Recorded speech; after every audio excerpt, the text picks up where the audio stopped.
सभी लोगों को जय माता दी। आइए जानते हैं पश्चिम मुखी घर का एक और मैप जिसमें वास्तु के बहुत सारे नियमों को फॉलो करके बनाया गया है। अगर आपका प्लॉट बड़ा है तो आप इस तरह का मैप तैयार कर सकते हैं और बहुत सुंदर घर बना सकते हैं वास्तु के अनुसार। और अगर आपका प्लॉट छोटा है तो यहाँ पर कुछ चीज़ें कम कर सकते हैं, यानी आप अपने प्लॉट के एरिया के अनुसार चीज़ें कम या ज़्यादा कर सकते हैं। तो चलिए अब चलते हैं घर के अंदर और जानते हैं इसकी कुछ ज़रूरी बातें। यह है हमारे प्लॉट का मुख्य द्वार और यहाँ पर ही हमारे घर का मुख्य द्वार बनेगा। आप चाहो तो एक द्वार बना सकते हैं, आप चाहो तो दो द्वार बना सकते हैं, लेकिन आपको अगर मुख्य द्वार ये बनाना है तो यहाँ पर आपको दहलीज ज़रूर लगानी चाहिए। लकड़ी का बड़ा गेट लगेगा, उसके साथ में सेफ्टी पॉइंट के लिए आप लोहे का गेट भी लगा सकते हैं। अगर आप यहाँ पर गेट लगा रहे हैं तो इस गेट को ही मुख्य द्वार मानेंगे। ये 2 पल्लेदार बड़ा गेट होगा और यहाँ पर दहलीज वाला गेट बनाना है आपको। ये हमेशा ध्यान रखेंगे, जो भी मुख्य द्वार होता है वो दहलीज वाला और 2 पल्लों वाला द्वार होगा जो अंदर की ओर खुलना चाहिए। तो ये हमारे घर की एंट्री हो गई और ये वाला जो एरिया आप देख रहे हैं ये हमारा वॉशरूम का एरिया है जो WNW जोन में आना चाहिए। ये हमारा मास्टर बेडरूम हो गया। एक टॉयलेट बाथरूम यहाँ पर है, आप चाहो तो केवल इसको ही रख सकते हैं, इसको अवॉइड कर सकते हैं। अगर आपका प्लॉट बड़ा है तो आप 2 टॉयलेट बाथरूम बनाना चाहें तो आप फिर एक इधर बना सकते हैं, एक इधर। लेकिन टॉयलेट बनाने के लिए ये वाली जो जगह है ये सबसे अच्छी मानी जाती है। इस टॉयलेट बाथरूम का उपयोग कम किया जाए तो ज़्यादा अच्छा रहेगा। अब जैसे कि ये आप देख रहे हैं ये हमारा हॉल है जो काफ़ी बड़ा है। इसका ब्रह्म स्थान भी काफ़ी खाली है।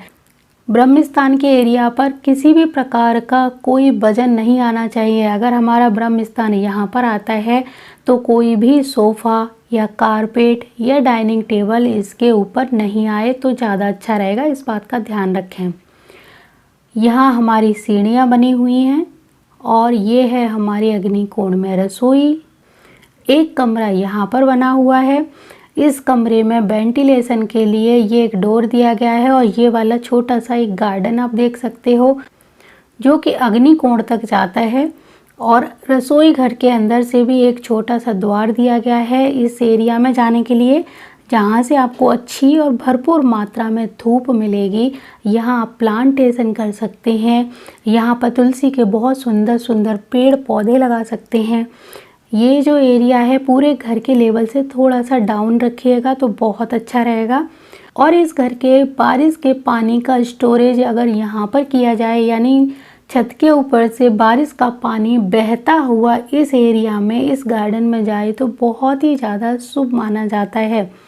तो इस तरह से आप अपने घर का पश्चिम मुखी घर का मैप तैयार करेंगे। अगर आपके पास गाड़ी हो तो गाड़ी को खड़ी करने के लिए ये पूरी एरिया यहाँ पर दिया गया है, इसीलिए इस गेट को थोड़ा सा बड़ा बनाएं, लेकिन सेफ्टी के पॉइंट से इसको ऊपर से भी बंद करना बहुत ज़रूरी है। इसको खुला बिल्कुल भी ना छोड़ें।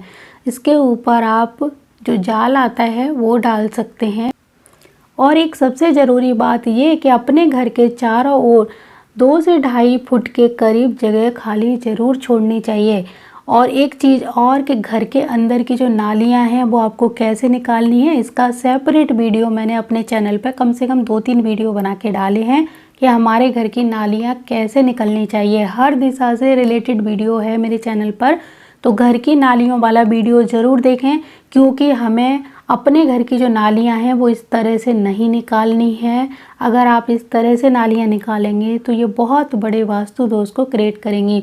इसी तरह टॉयलेट की नाली को भी हमें कैसे बाहर निकालना है, रसोई घर की नाली को हमें कैसे बाहर निकालना है, ये सभी चीज़ें आपको उस वीडियो में देखनी चाहिए। उसके ही अनुसार आप अपने घर की नालियों को निकालेंगे।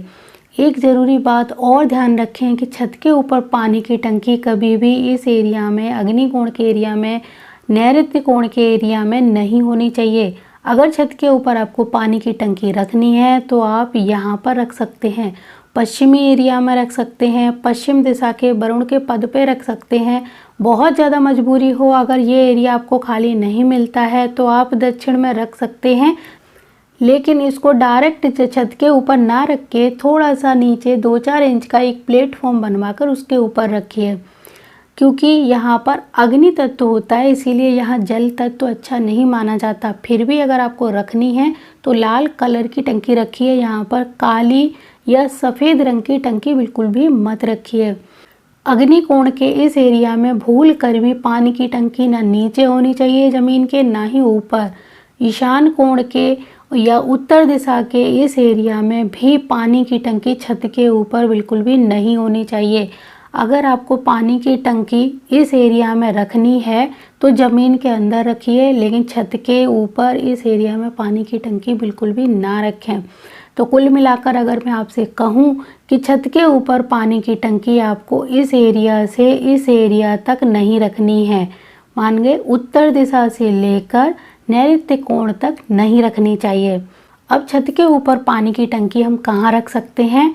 पहले नंबर पर पश्चिम दिशा के वरुण के पद पे, दूसरा हम वायव्य कोण में भी पानी की टंकी रख सकते हैं। ये 2 दिशाएं पानी की टंकी के लिए अच्छी हैं, लेकिन तीसरे नंबर के रूप में हम सिर्फ दक्षिण दिशा को ले सकते हैं। इसके अलावा हम कहीं पर पानी की टंकी नहीं रखेंगे। एक चीज़ और ध्यान रखें कि ज़मीन के अंदर जब हम कोई हौद या छोटी सी टंकी बनाते हैं तो वो ईशान कोण, उत्तर दिशा या पूर्व दिशा के एरिया में अच्छी होती है। अगर आपने अग्नि कोण से लेकर नैऋत्य कोण तक ज़मीन के अंदर पानी का स्टोरेज का छोटा सा टैंक भी बनाया है तो उसको तुरंत बंद कर दीजिए, ये बड़ी बड़ी मुसीबत लेके आता है। तो पश्चिम मुखी हो या फिर उत्तर मुखी, किसी भी फेसिंग का घर बनाते समय ये जो बातें मैंने बताई हैं, ये सब जगह ये नियम सभी प्लॉट पर लागू होते हैं। तो इन सभी चीज़ों की अलग से भी वीडियो पड़े हैं कि पानी की टंकी कहाँ रखनी चाहिए, कैसे रखनी चाहिए, उनका कलर क्या होना चाहिए, इनके उपाय क्या हो सकते हैं, आप उनको देख सकते हैं। इस मैप में मैंने सारी जानकारी आपको बता दी है और मुझे नहीं लगता कि कोई जानकारी रह गई है। अगर आपको कुछ और भी जानना हो, आपको ऐसा लगता है कि इस मैप में अभी कुछ छूट गया है, तो आप कमेंट में पूछ सकते हैं कि आपको और क्या जानना था।